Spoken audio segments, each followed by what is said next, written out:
Živijo, danes sem vam pokazal eno vajo, predvsem za ritne mišice, zraven se deluje zelo veliko tudi zadnje stegenske mišice. Za vajo rabite ali navadno klopco v fitnessu, na katero se boste naslonili, drog pa kar nekaj uteži.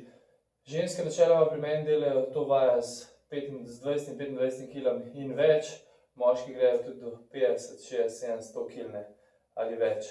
Tako da rabite kar nekaj uteži, težko boste to delali z lastno težo, oziroma če hočete dobro obremeniti, rabite definitivno uteži. Zdaj pa kako vaja izgleda. Jaz si pomagam škartlo, blazino čez, da ne žuli, na drog si dam, na palico si dam tole blazinco, ker bom to postavil na boke.